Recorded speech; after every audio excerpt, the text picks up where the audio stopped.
बहुत समय पहले की बात है। एक गांव में सूखा पड़ा हुआ था। कई वर्षों से वहां बारिश नहीं हुई थी, जिसके कारण वहां पर भूखमरी फैली हुई थी।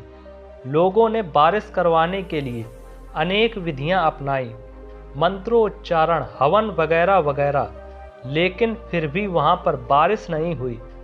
फिर एक दिन उस गांव में एक आदमी के यहाँ एक बच्ची जन्म लेती है। वह आदमी खुशी से सबको बताने के लिए अपनी बच्ची को अपनी गोद में लेकर गांव के बीचों बीच आ जाता है और तभी वह बच्ची रोने लगती है। तभी संयोग से उसी वक्त वहां पर मूसलाधार बारिश हो जाती है। अद्भुत बात थी, जिस गांव में इतने सालों से एक बूंद बारिश नहीं हुई, आज बहुत सालों बाद वहां पर मूसलाधार बारिश हुई। फिर उस गांव के लोगों ने उस बच्ची को भाग्यशाली घोषित कर दिया। उन्होंने कहा कि ये बच्ची तो देवी का रूप है, इसके आते ही इतनी मूसलाधार बारिश हुई। इसलिए उन्होंने उस बच्ची का नाम भाग्यवती रख दिया।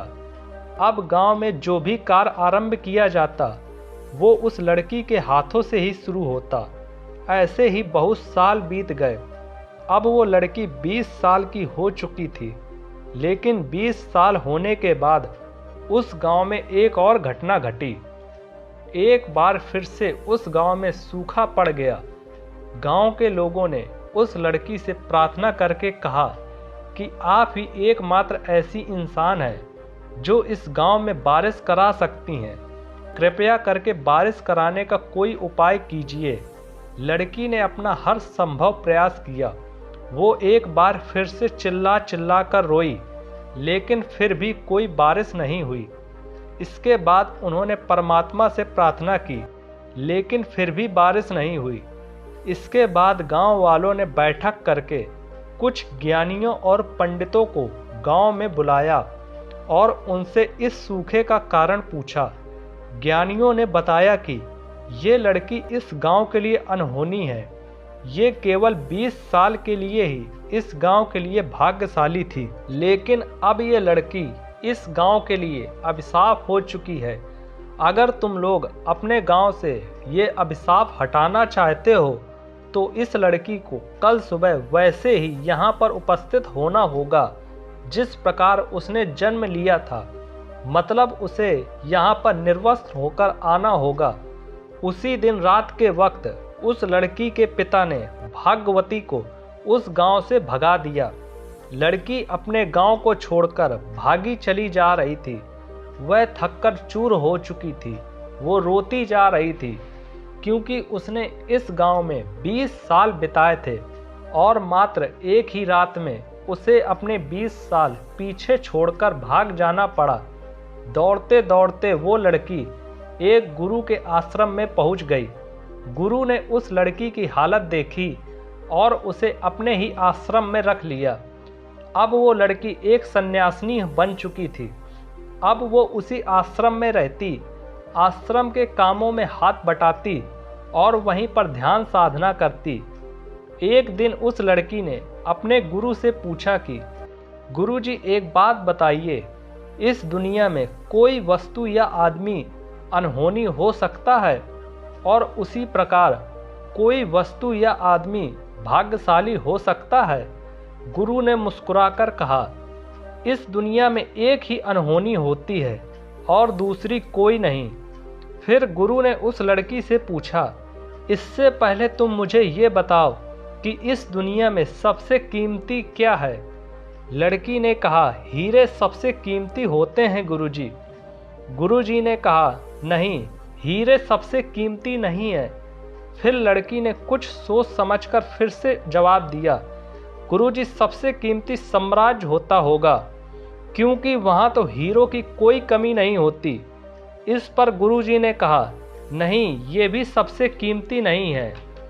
सबसे कीमती इंसानी शरीर होता है और इंसानी शरीर में सबसे ज़्यादा कीमती इंसानी मस्तिष्क होता है, क्योंकि इस शरीर से, इस मस्तिष्क से हम जो चाहे वो पा सकते हैं।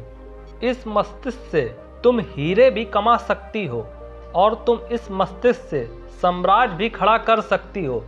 यह सुनकर वह लड़की कहती है कि गुरुजी, दुनिया में अधिकतर लोगों के दिमाग में लालच, द्वेष, घृणा इत्यादि पनपते रहते हैं, वही उनके मस्तिष्क में भरे रहते हैं, तो ऐसे मस्तिष्क और शरीर का क्या लाभ।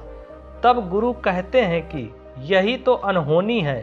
हम अपने मस्तिष्क और मन से चाहे तो स्वर्ग पा सकते हैं, लेकिन हम जाते नरक की तरफ हैं, और यही एकमात्र अनहोनी है। इसके अलावा दूसरी कोई अनहोनी नहीं है।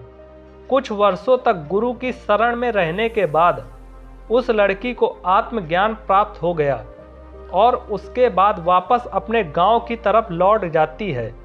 गांव पहुंचकर वह देखती है कि गांव में बहुत भयंकर बीमारी फैली हुई है।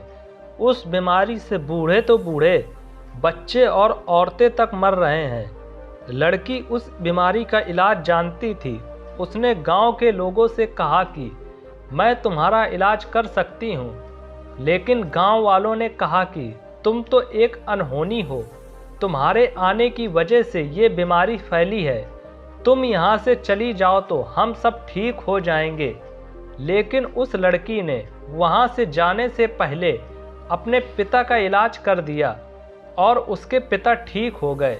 ये देखकर गांव वालों की आंखें खुल गई। उन्हें लगा कि जिसको हम अनहोनी मानकर बैठे थे वही हमारा इलाज करके बचा सकती है, और तब उन्हें एहसास हुआ कि कोई वस्तु या मनुष्य अनहोनी का कारण नहीं होता। दोस्तों, उन गांव वालों की तरह हम भी अपने मन में किसी आदमी या वस्तु के प्रति अपनी धारणा बना लेते हैं। वो धारणा समाज में फैले अंधकार और अंधविश्वास के वजह से पनपती है। लेकिन आप अपने आप से ये सवाल करिए कि क्या कभी आपने किसी अनहोनी के कारण अपने आप को दोष दिया है, अपने आप को जिम्मेदार ठहराया है? क्योंकि आपके निर्णय की वजह से ही कोई काम गलत या सही होता है।